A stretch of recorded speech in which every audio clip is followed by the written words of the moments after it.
adik-adik, selamat pagi. Selamat pagi Lause, Kesia. Selamat pagi Lause Rita. Selamat tahun baru adik-adik. Oh Lause, iya. kita sudah masuk tahun 2021 ya. Iya gak kerasa banget ya Lause. Betul, kita bersyukur ya Lause kepada Tuhan. Luar biasa Tuhan boleh memelihara kita ya sampai bisa masuk di tahun yang baru ini. Betul Ya, Lause. ya adik-adik, kita mau tetap semangat mengawali tahun yang baru. Kita mau datang kepada Tuhan, memuji Tuhan. Bapakku datang padamu.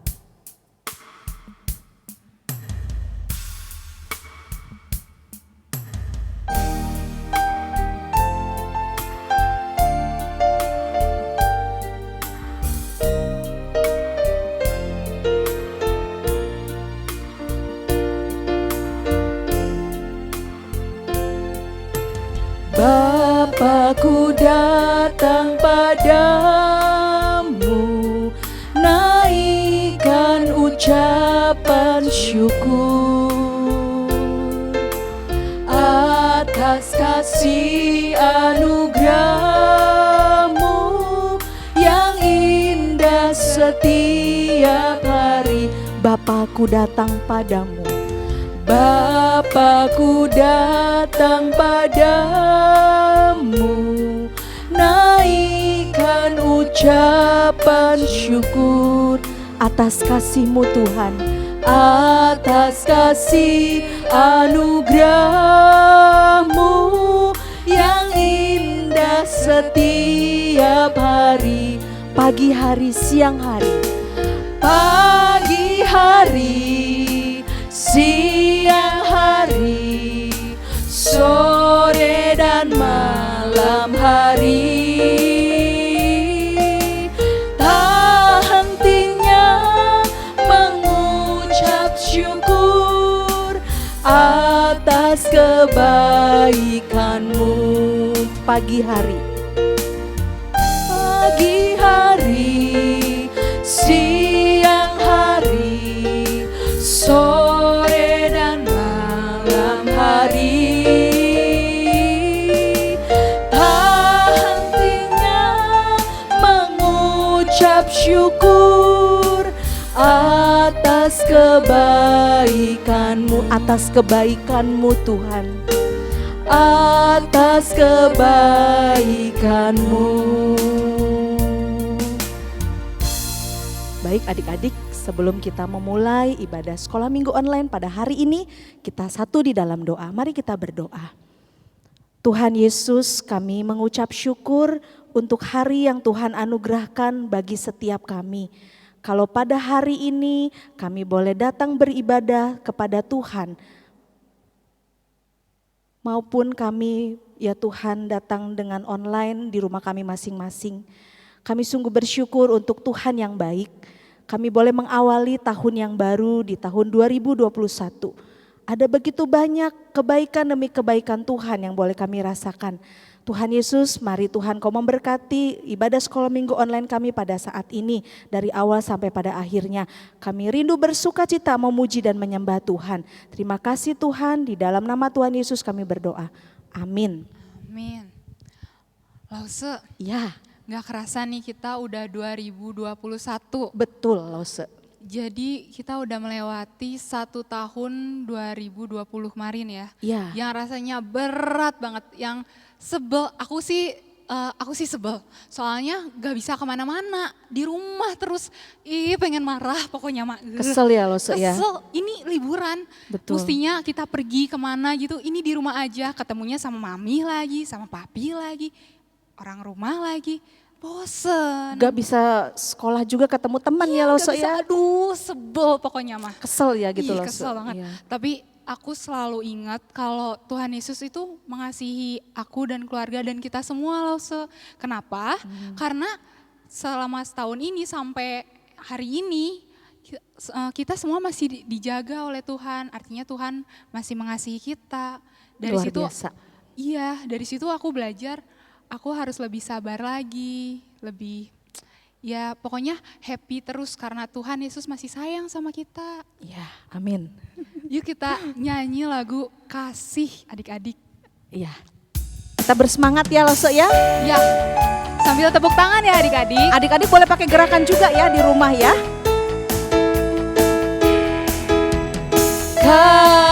KASIH, KASIH, kasih kasih kasih, kasih kasih kasih kasih. Kasih itu apa Lose? Kasih itu sabar, tidak suka marah-marah, sayang kepada teman seperti kasih Yesus. Sekali lagi ya. Oke. KASIH, KASIH, kasih kasih kasih, kasih kasih kasih kasih. Kasih itu sabar, tidak suka marah-marah, sayang kepada teman seperti kasih Yesus. Kasih itu apa Lose? Kasih itu sabar, tidak suka marah-marah, sayang kepada teman seperti kasih Yesus. Iya, kita belajar seperti kasihnya Yesus ya Lose. Betul. Luar biasa Tuhan Yesus ya sayang sama kita. Iya. Oke, Lose sebentar lagi kita mau siapkan hati kita dengar firman Tuhan. Oke. Iya, Lose Kesia di rumah punya pohon nggak? Nanam pohon? Ada. Ada. Nanamnya dari waktu dia mulai benih gitu atau udah tiba-tiba tumbuh gitu Enggak Lose? dong, dari Enggak kecil ya? dulu dirawat sampai besar Lose. Oke, berarti kita Lose kalau dengar firman Tuhan kita bisa bertumbuh seperti pohon itu ya Lose ya? Bisa Disiram dong. juga Lose, Iya. diberi pupuk gitu kalau buah-buahan ya Lose Iya, ya? betul. Jadi daunnya bagus banyak yang bertumbuh ya? Iya, Oke, betul. adik-adik kita mau tiba saatnya dengar firman Tuhan ya hari ini. Biar firman Tuhan jadi berkat buat adik-adik semua, juga buat Lause. Kita mau siapkan hati kita, firman Tuhan ada di hatiku, ada di langkahku, ada di hidup kita ya Lause ya. Betul. Terus boleh bertumbuh dan bertumbuh. dan berbuah. Oke. Ya.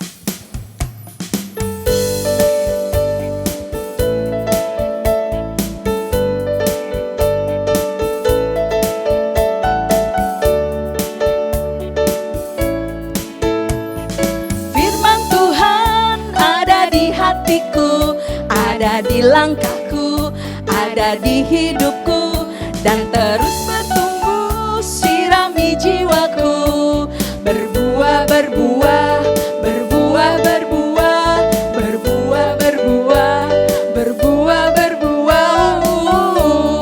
Sekali lagi firman Tuhan ada di hatiku. Firman Tuhan ada di hatiku, ada di langkahku, ada di hidupku, dan terus bertumbuh sirami jiwaku. Berbuah, berbuah, berbuah, berbuah, berbuah. Lebih besar lagi loh sebuahnya. Buah berbuah. Iya, oke. Lo sekesnya pimpin doa ya mau firman Tuhan ya. Boleh, Lose. Oke. Yuk adik-adik kita siapin hati kita untuk berdoa, untuk mendengarkan firman Tuhan. Tuhan Yesus, terima kasih. Sekarang kami mau mendengarkan firman Tuhan. Kiranya Engkau membimbing setiap kami untuk mendengarkan firman-Mu dan melaksanakan firman-Mu. Terima kasih Tuhan Yesus, dalam nama Tuhan Yesus, haleluya, amin. Amin. Selamat mendengarkan firman Tuhan adik-adik.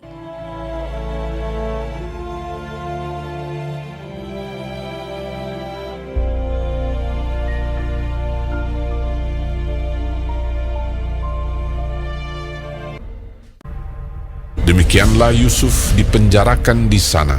Tetapi Tuhan menyertai Yusuf dan melimpahkan kasih setianya kepadanya dan membuat Yusuf kesayangan bagi kepala penjara itu.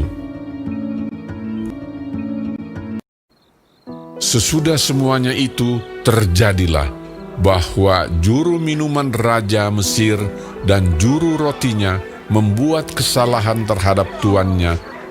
Maka murkalah Fir'aun kepada kedua pegawai istananya, kepala juru minuman dan kepala juru roti itu, dalam penjara tempat Yusuf dikurung.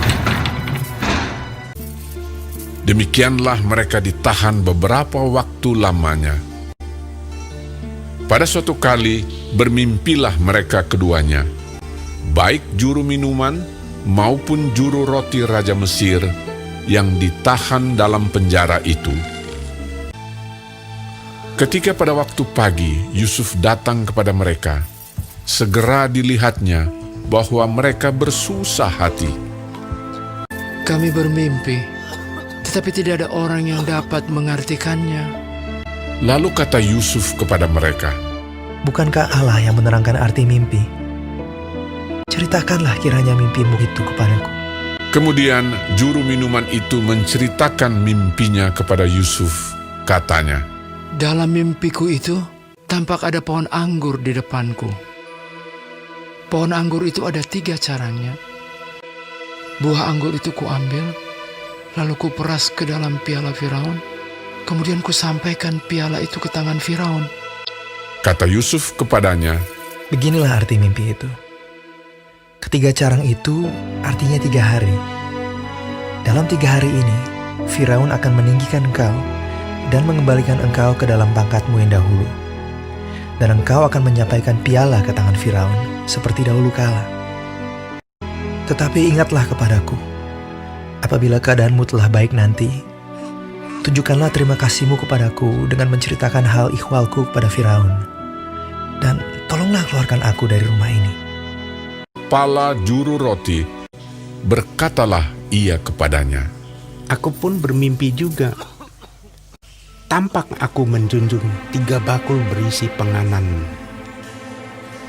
Ada berbagai-bagai makanan untuk Firaun.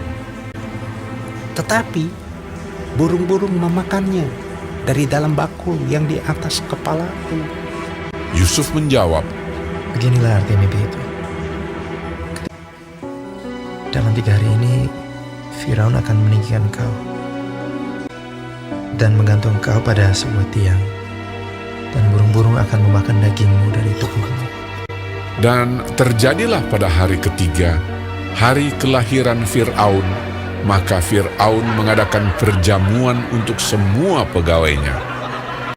Kepala juru minuman itu dikembalikannya ke dalam jabatannya, sehingga ia menyampaikan pula piala ke tangan Fir'aun.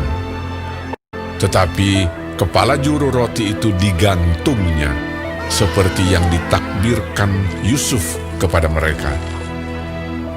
Tetapi Yusuf tidaklah diingat oleh kepala juru minuman itu, melainkan dilupakannya. Selamat pagi adik-adik. Barusan kita telah melihat firman Tuhan melalui video ini. Adik-adik, kita belajar seorang tokoh Alkitab namanya Yusuf. Lause ketika mempelajari tokoh tentang Yusuf, Lause sangat tertarik sekali. Mungkin mudah-mudahan adik-adik juga setelah melihat firman ini bisa tertarik dengan teladan Yusuf dan boleh kita belajar mengikuti pola-pola kehidupan yang dilakukan oleh Yusuf secara pribadi dengan Tuhan. Adik-adik, kita kalau lihat kehidupan Yusuf ketika dia dimasukkan ke dalam penjara, itu adalah suatu peristiwa yang sangat sedih, menderita. Karena apa? Bukannya dia berbuat jahat kemudian dipenjara, dia difitnah oleh istrinya Potifar, dan sama Potifar dijebloskan ke dalam penjara. Tetapi Tuhan punya cara lain. Dia tetap nggak dendam, dia tetap nggak benci baik sama Potifar ataupun sama istrinya yang sudah memfitnah dia. Nah, adik-adik, di dalam penjara Yusuf bekerja. Yusuf di dalam penjara, Yusuf pun disukai atau disenengin oleh kepala penjara ini. Kenapa, adik-adik? Kepala penjara ini tahu bahwa di dalam kehidupan Yusuf itu ada Tuhan menyertai Yusuf, sehingga Yusuf itu dikasihi dan disayangi oleh kepala penjara. Dan dia menyerahkan semua tugas di dalam penjara itu kepada Yusuf. Dan apa yang dilakukan oleh Yusuf itu dibuatnya berhasil karena Tuhan menyertai Yusuf.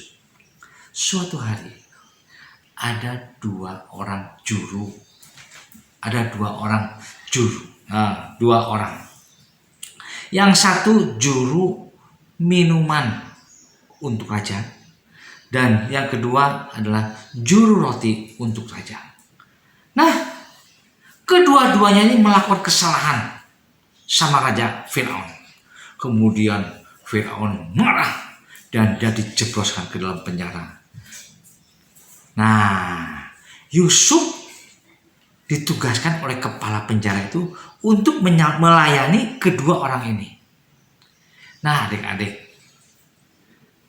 suatu hari kedua orang ini bermimpi. Nah, di dalam mimpinya itu dia ingin tahu apa artinya. Dia bertanya-tanya kepada semua orang. Nggak ada seorang pun yang bisa tahu untuk mengartikan arti mimpi mereka. Mereka sedih. Nah, ketika Yusuf melihat mereka, Yusuf bertanya, "Kenapa engkau sedih?" Yusuf ingin membantu mereka, menolong mereka. Itu jiwanya Yusuf, ingin menolong mereka, ingin mengasihi mereka. Nah, mereka bercerita, "Aku mimpi, tapi gak ada orang yang sanggup menceritakan arti mimpi ini." Kemudian Yusuf berkata, "Semua mimpi itu hanya Tuhan yang bisa tahu arti mimpi itu, dan nanti akan kami ceritakan buat kamu." Jadi hanya Tuhan yang bisa, dan saya ini adalah alat Tuhan. Nah, kemudian coba artikan mimpi kamu itu, ceritakan. Nah, ketika dia ceritakan, dia bilang, juru minuman itu, "Suatu hari saya bermimpi melihat ada sebuah pohon anggur. Di dalam pohon anggur itu baru ada tiga ranting, dan baru aja bertunas ranting itu, kemudian muncul bunganya dan muncul buahnya begitu lebat. Kemudian juru minum itu memetik anggur itu, kemudian memerasnya dan dimasukkan ke dalam piala raja dan diberikan kepada Raja Firaun." Nah, kemudian Tuhan memberikan hikmat kepada Yusuf, menceritakan arti mimpinya. Dia katakan bahwa Tuhan mengatakan bahwa dalam 3 hari ini engkau akan dipanggil oleh Raja Firaun, dan engkau akan diangkat dan untuk melayani Raja Firaun seperti semula. Waduh, senangnya. Terus, nah ini kelemahannya Yusuf. Dia minta imbalan. Padahal yang menceritakan ini adalah Tuhan. Tuhan gak minta apa-apa kepada Yusuf. Tapi Yusuf minta imbalan. Minta apa imbalannya? Ingat ya, kalau kamu sudah bebas, kamu sudah diangkat oleh Raja Firaun, dipakai kembali, ingat ya kepada saya. Tolong ceritakan bahwa saya di penjara ini, saya tidak melakukan apa-apa. Saya tidak melakukan kejahatan. Tolong supaya saya dibebaskan dari penjara. Itu keinginannya Yusuf. Tapi Tuhan lain. Bukan Yusuf, bukan Firaun yang akan membebaskannya, tapi Tuhan dengan cara Tuhan, bukan dengan cara manusia. Nah, kemudian juru roti bermimpi lagi. Yusuf pun mendengar ceritanya, dan Tuhan kasih hikmat kepada Yusuf. Ya, setelah itu dia cerita bahwa saya bermimpi. Saya sedang berjalan-jalan membawa 3 keranjang yang berisi roti. Tapi di dalam perjalanan banyak burung-burung memakannya. Tolong ceritakan. Ya. Nah, kemudian Yusuf menceritakan, dalam 3 hari ini kamu akan dipanggil oleh Raja Firaun. Kamu akan diangkat tinggi-tinggi dan digantung mati, dan mayatnya akan dimakan oleh burung-burung itu. Nah, adik-adik, 3 hari kemudian terjadilah apa yang mimpi itu. Tukang juru minum diangkat melayani Firaun, juru roti pun diangkat oleh Firaun, digantung mati. Tetapi juru minuman itu tetap melayani Firaun. Nah, adik-adik, tetapi juru minuman itu melupakan Yusuf. Apakah Yusuf benci kepada dia? Ya, dia tetap dekat dengan Tuhan. Dia tetap menunggu cara Tuhan. Nah, adik-adik, apa yang disukai oleh Allah? Yusuf walaupun disakiti, walaupun dia dikhianati, menderita oleh mereka perbuatan mereka, Yusuf tidak dendam. Yusuf tidak benci. Yusuf tetap mengasihi dia. Akhirnya Yusuf menjadi berkat bagi keluarga Potifar. Sekalipun dia dikhianati dan difitnah oleh istri Potifar, dia menjadi berkat. Yusuf menjadi berkat di penjara. Bukan itu aja, Yusuf menjadi berkat bagi kerajaan Mesir. Bukan itu saja, Yusuf menjadi berkat bagi saudara-saudaranya, bahkan menjadi berkat bagi suatu bangsa yang besar, yaitu Israel. Nah, adik-adik, kita lihat mengapa Yusuf menjadi berkat. Ketika masuk pelajari, ada sesuatu yang positif bagi Yusuf. Yusuf pertama, Yusuf percaya sama Tuhan. Yang kedua, dia setia dan taat kepada Tuhan. Akhirnya Tuhan menyertai, memelihara kehidupan Yusuf. Mau adik-adik seperti Yusuf? Belajar, percaya sama Tuhan, taat dan setia kepada Tuhan. Maka adik-adik akan dipelihara, disertai hidupnya oleh Tuhan. Amin. Tuhan memberkati.